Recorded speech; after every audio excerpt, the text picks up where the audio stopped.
On the next episode of Plastic Surgery Uncensored, we are talking all things lips. Think about how important lips are, how much a part of our culture. I mean, even when we want to say we're just talking, we say we're paying it lip service. So it's going to be a very interesting episode. Please join us on Plastic Surgery Uncensored. Welcome to another episode of Plastic Surgery Uncensored. I am Monique Marvez. This is Dr. Roddy Raban, board-certified plastic surgeon here in Beverly Hills. And this episode is about lips. Yes, lips. Lips. And as a chick, as a woman, let's face it, lips have always been a very alluring part. I mean, back in the Cleopatra day, lipstick was invented to enhance lips. I mean, lips have always, I think it was the first makeup invented was lipstick back in Cleopatra's day. Yeah, I mean, listen, body parts that we enhance or we adorn, we do them all over the place. We do that with our eyelashes. We do that with our earlobes, with earrings. We do that. We enhance our fingernails. So this is not a new concept. What's kind of happened is, so the fact that we do that is not new. And the fact that there are trends is not new. There was a time where, we talked about it before, where like in the 90s, big breasts were in, now big butts are in, and so on and so forth. So lips, and remember, lips are now also not only an attractive body part, but they're a sensual body part. So it adds like another level. Certain areas of your bodies are connected to sensuality and sexuality.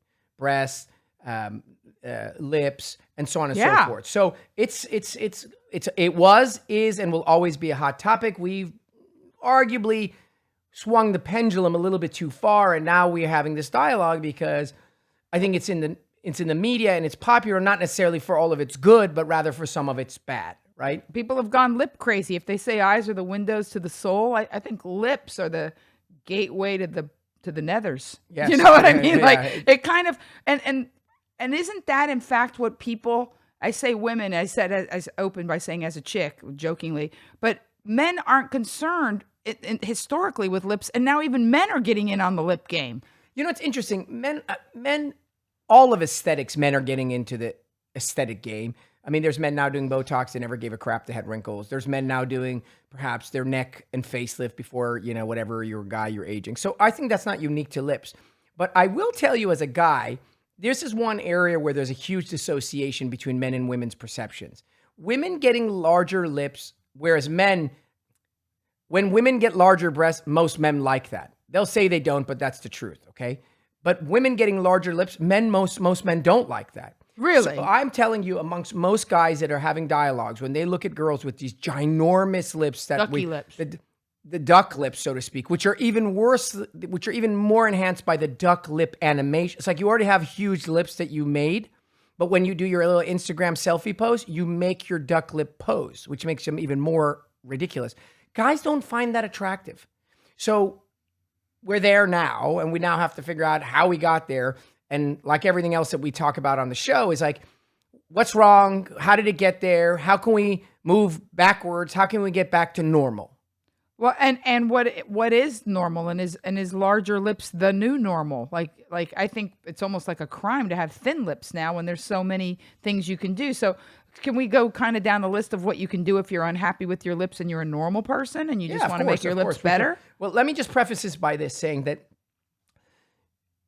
I think that having fuller lips in general is more attractive. Correct. Okay? Just in general, having fuller breasts historically have been more attractive.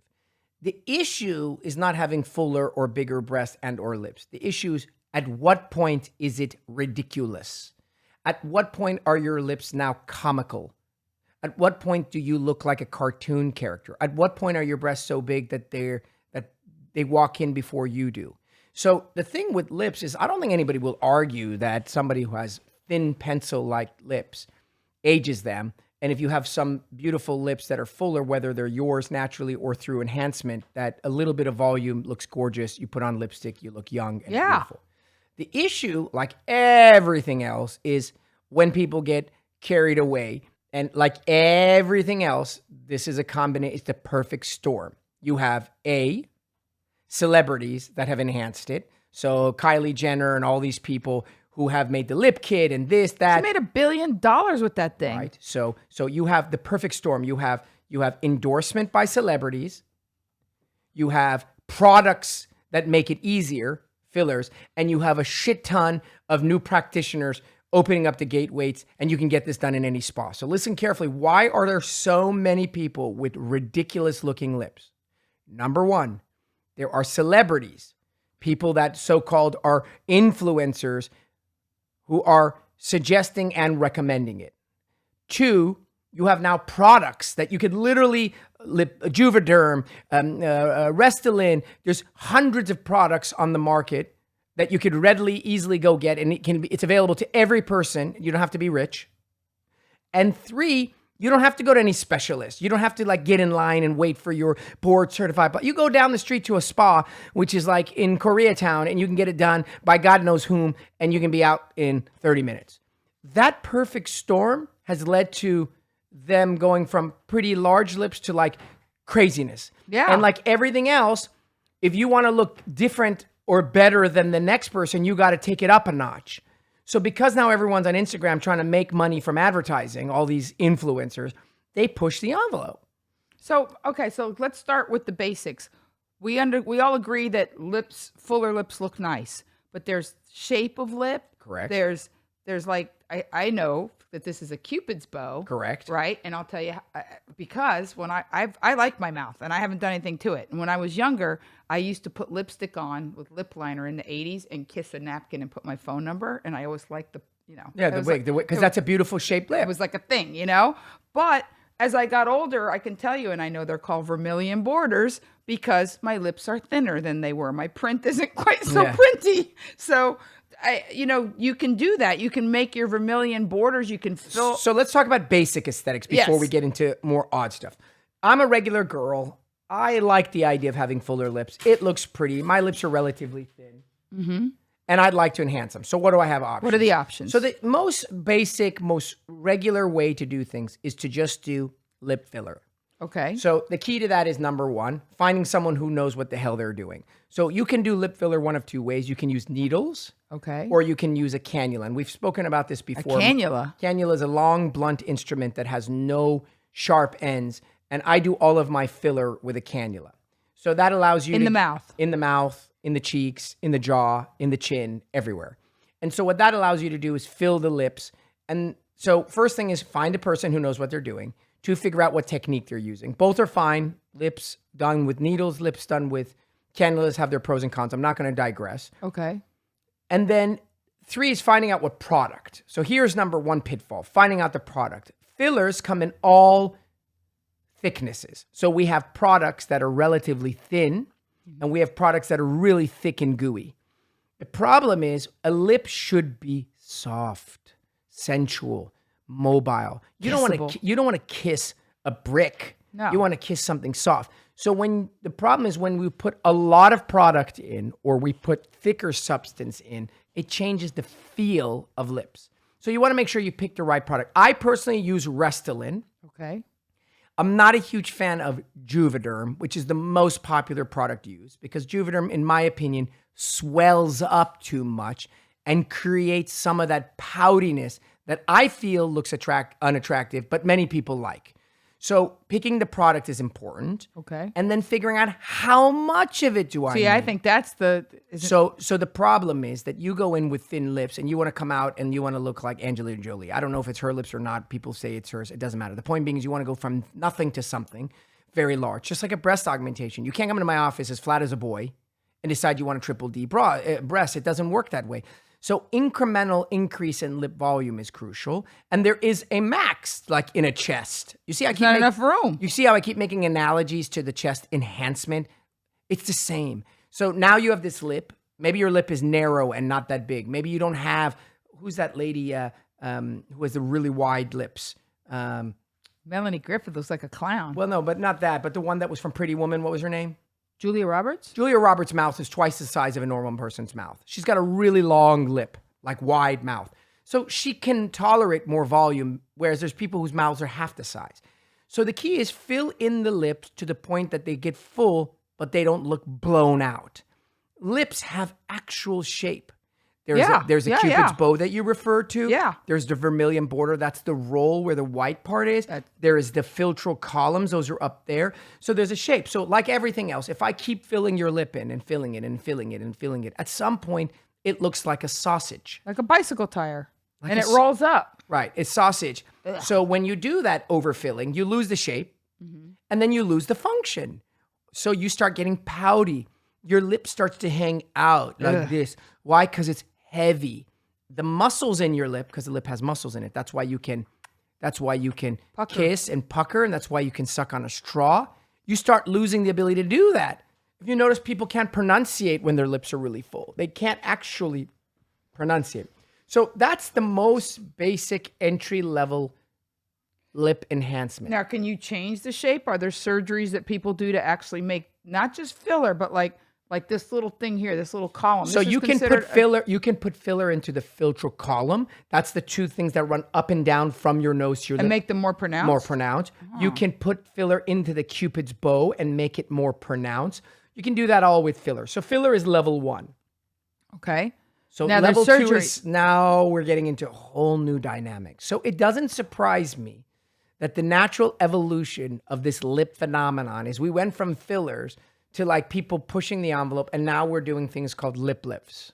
Lip lift. Lip lift. Now, how does the lip, other than aging, you were saying in another segment that the lip like droops, that as you get older, your lips get longer? Like everything else, it's the same everywhere. You lose volume and you increase skin.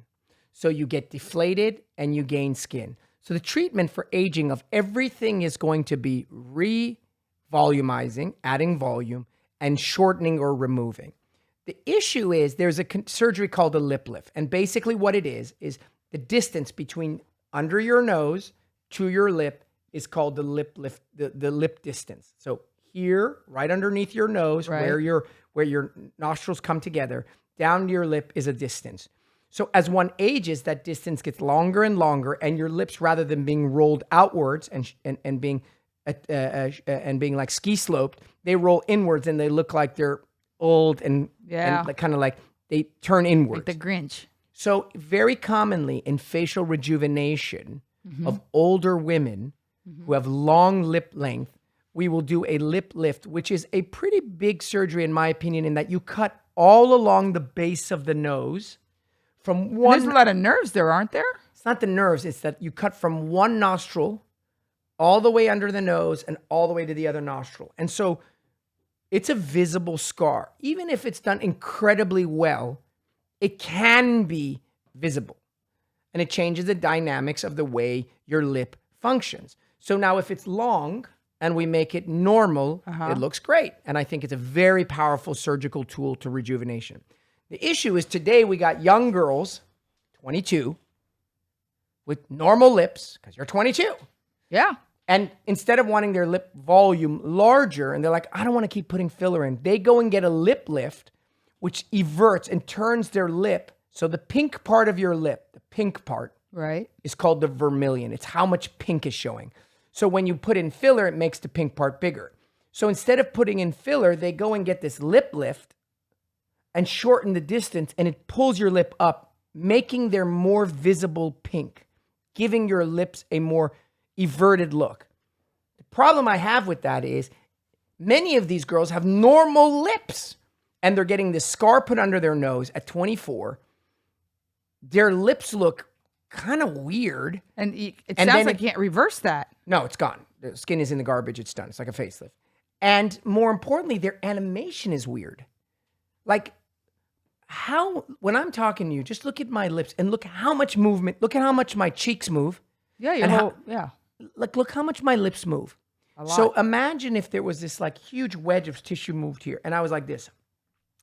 So do you see how this looks a little bit weird? I know Looks the a people, lot weird. So the people the people listening in can't see it, but so lip lifts are super popular now. But much like fat transfer became popular, and it was like a little bit was okay, now it's over the top and people are dying. I think lip lift, my opinion personally, is being way overused in the young population. They're exchanging a pretty obvious scar, some functional weirdness for like enhanced lip presence. So that's, do your homework when you do your lip lift. It could arguably be unattractive. And I just asked you, is it hard to create a correct a bad lip lift?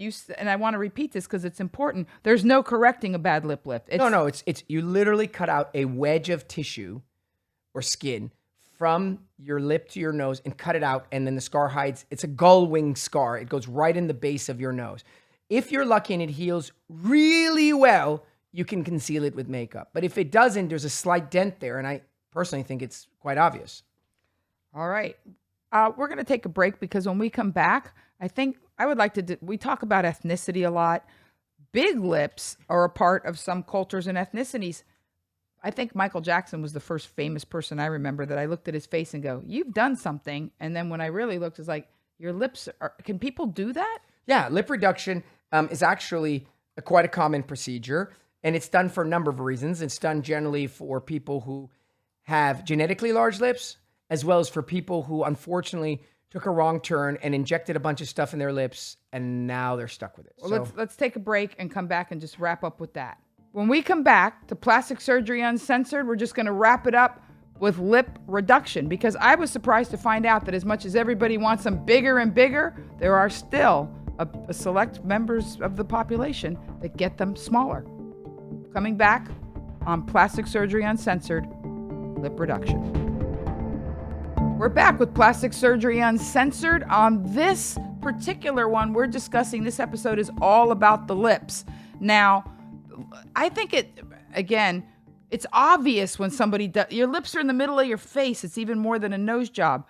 But you're saying that people wax and wane, up and down. We were discussing Lisa Rinna during the break. Talk to me about Lisa Rinna's lips, because they have been, other people have talked about them ad nauseum. Okay, so listen, there are two things you do with your lips. You can make them bigger, you can make them smaller. Okay. So we talked a whole first segment about this lip phenomenon, the lip kit, and Kylie Jenner and her making billions of dollars through this phenomenon. Just to be note, I don't really think that those, if you want to use a lip kit or something like makeup or whatever, because you're going to a party, you put it on your lips, it makes your lips enhance, awesome, they're going to go away, you go back to normal. There's a number of people who end up getting their lips enhanced and then they regret it. And if you use reversible filler, maybe you can reverse it or whatever, but there is a subset of individuals who have injections in their lips. I've taken care of hundreds where they have these permanent fillers injected in their lips.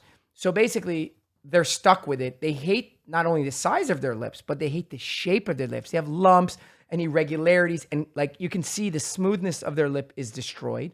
That's one subset of individuals who want their lips smaller. And another is ethnic patients. There are individuals who are born with super large lips, like if you're born with super large breasts. And aside from it, like not looking proportional like a big nose, it actually causes them issues like chapped lips because they're exposed. They bite their lips while they're eating and talking. So those are our two subcategories. What do those people need? They need a lip reduction. So there's no way to remove anything out of your lip like filler. Like people call me and they're like, I put silicone. Silicone's a perfect example. Silicone in solid form works great, but in injectable form doesn't work so great. The silicone creates an allergic reaction type thing when it's free floating, not in a breast implant, not in a chin implant, but just injections. It goes all over the place and it can never be removed. So a lot of people come to me from around the world. They had gone to their friend's house or a spa or whatever. They had something injected in their lips. More often, they don't even know what the hell it was, only to find out 5 to 10 years later that whatever it was never went away. And not only did it not go away, their lips are growing. And their lips are getting larger, and they're getting kind of weird looking. So what happens is when you get a foreign material injected in your lip, and it's not dissolvable by the body itself, like Restylane or Juvederm, your body reacts to it and creates these inflammatory reactions called granulomas. And your body keeps trying to figure out how to get rid of this crap. And so it keeps inflaming, and you get these reactions that keep happening. That causes you to create scar tissue, and the lips start getting larger and they get lumpy. So here you are now, you injected your lips when you were in your 30s. Now you're 45 and you have this pouty large lip that's all irregular. What the hell do you do? There's nothing to do other than a lip reduction, which is actually a very tricky procedure that not a lot of people know or want to do as surgeons. And what you have to do is you have to actually go and cut out a wedge of the lip mucosa itself. You can go in there and take the silicone out. It's everywhere. It's in the muscle. It's in the mucosa. It's not like you can go and like pluck it out. You have to take out the excess lip itself, like a breast lift or a face lift. You got to cut out the lip. The matter, the mucosa itself. So that's the procedure that you need to do. You do that for two reasons. One is because it'll make the lips smaller, but also because it improves the shape, because the lip is like all wavy and crap.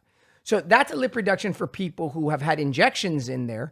And it's actually the same procedure we do for individuals who have ethnic or are born with large lips and want their lips to be made smaller or more balanced or more to fit their face. There are different kinds of lip reductions inside the lip. The one I use and I propose and I like the most is one where you do sort of a wedge excision. But the bottom line for the listeners is to know that in addition, one more thing. If you use reversible filler. Well, I was going to say, because Lisa Rinna's lips were very ginormous. So Lisa Rinna. And then they went. No, so Lisa Rinna had beautiful lips. She was a very pretty woman. She went and had her lips injected with some crap. I do think it was silicone. They did exactly what I said they were going to do. They grew. She then went and had a lip reduction, and then her lips became more normal. That's Lisa Rinna. A subcategory. So I taught you could be born with large lips. You can get large lips that are irregular from permanent filler. But if you keep getting Restylane or Juvederm, absorbable filler put in large quantities over a long period of time, your lip mucosa will stretch and it will never stretch back. And then you'll have this sort of pouty, hanging out lip that also needs a lip reduction. Much like if you put a huge breast implant in a breast and then take it out, it's going to have saggy skin. Like blowing out your underwear elastic. Yes. That's also another analogy. So I think lips are super important. I think they used to be such an important part of beauty. We've, in many ways, like other things like butts, we've gone, I believe, way too far. Ironically, the lip kit queen went and reversed it, which is just so ironic.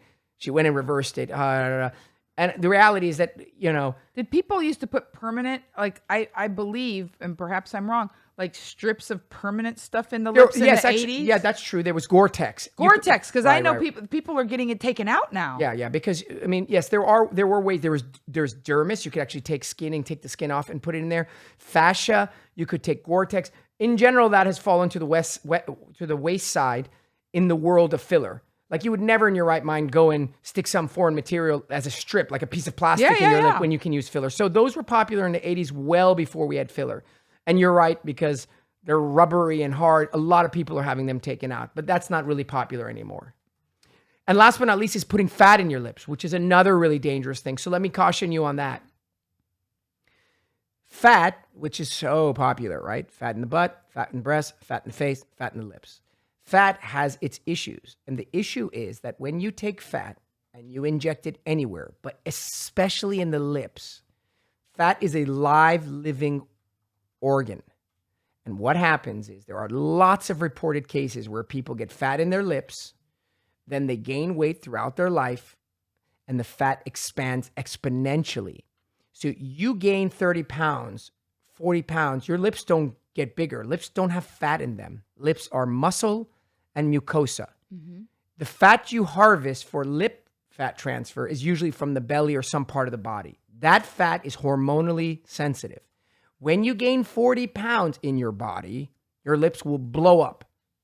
And there's many reported cases of lips growing when you gain weight because now you have body fat in your lips, which never was in there. It's like the eyebrow hairs being from your head, so you have to trim them more. Yeah. So I really caution you to be careful about fat. Maybe in your cheeks, it's one thing, but in your lips, I really think it's a no-no. It's a recipe for disaster. That's right. So I think we should bring it on home and say, with lips, more is not always better. Yes, less is more. Less is more. I definitely think so. Okay. I see how I handed you the... You did. You just kind of like... Just bob. Exactly.